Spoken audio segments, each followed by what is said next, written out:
Hi everyone.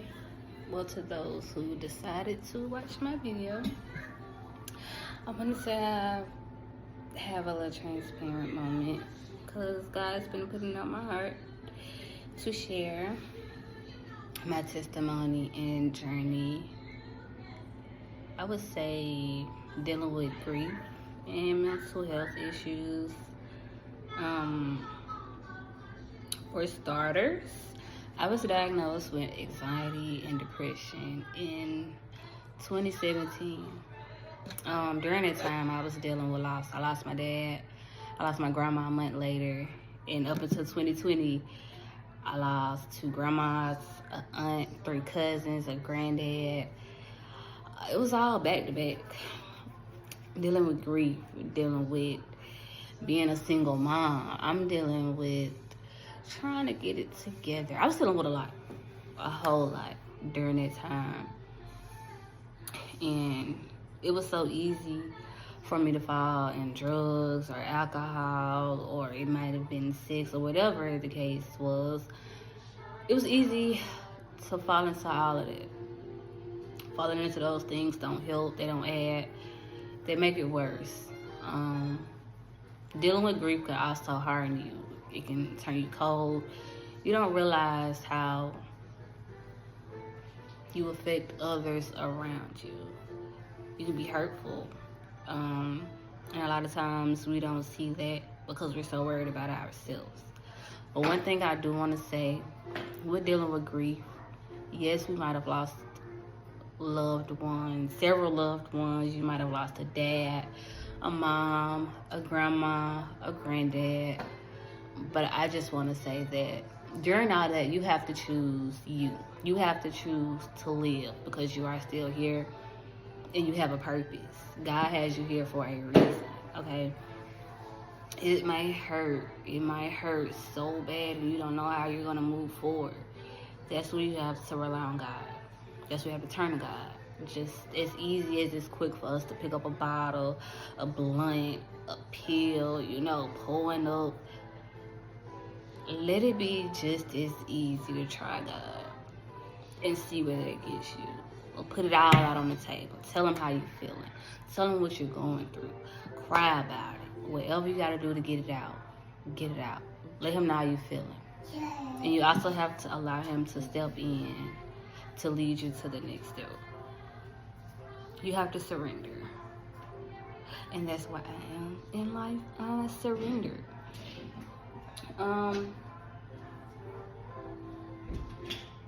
I was on lots of medications, many different medications, and I didn't like how they made me feel. Some of them caused me to gain a significant amount of weight.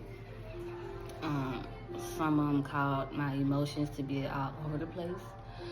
But I was just really feeling like a guinea pig. And I was reading about Sarah and how she touched God's garment and she was healed.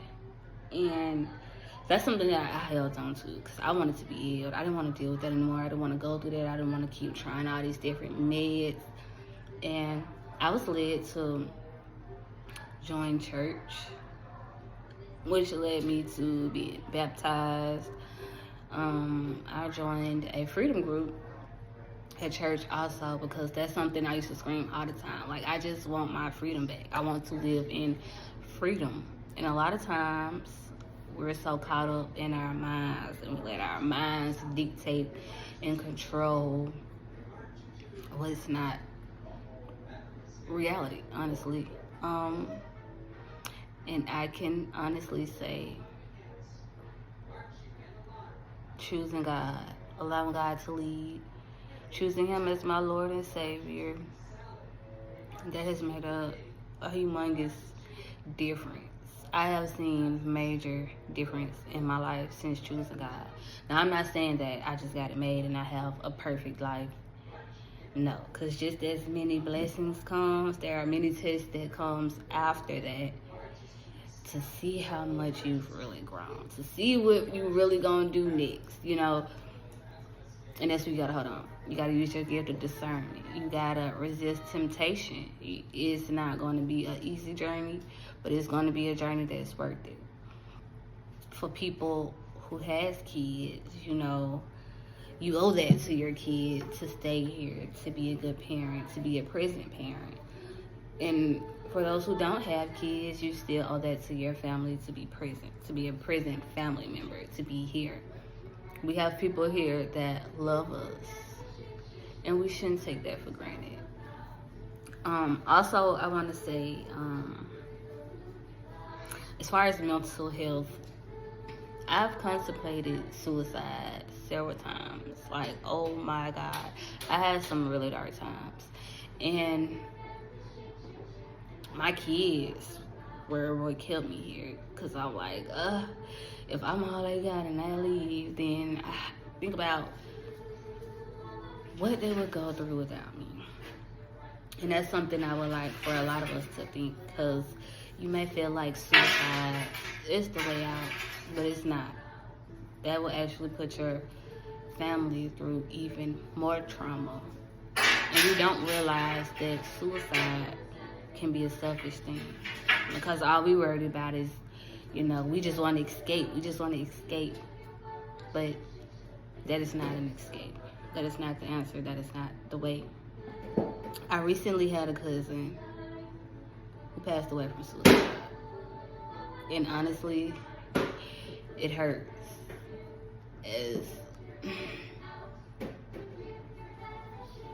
I'm grieving his death, yes, but it also hurts because it's like, wow, you know, you didn't think about anybody in this situation. And I'm also learning about forgiveness. So as much as I want to be mad and be bitter about the situation, I can't, because that will only hinder me. I just really want to get that out, that suicide is not the way. And a lot of people have been choosing that route to go, even down to kids. And I just want to encourage everyone to please try God. I'll drop a prayer in the comments for people who aren't saved and would like to be saved, or you would like to choose God as your Lord and Savior. I'll put a prayer in the comments for you to say at your own time.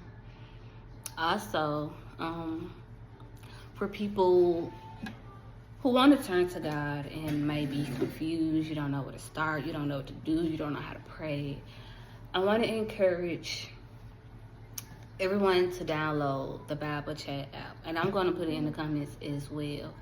But with the Bible Chat app, it lets you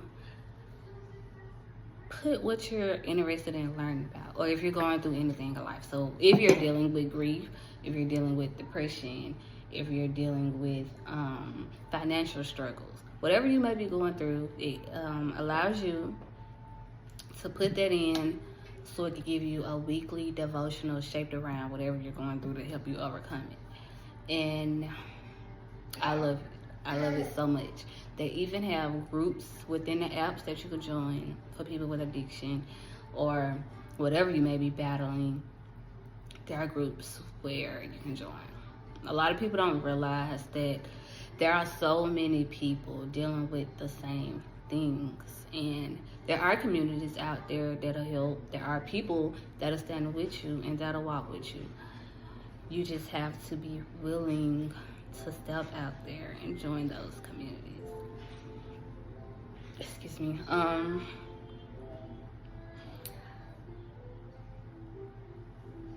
Also, while this is on me, for health reasons, or for people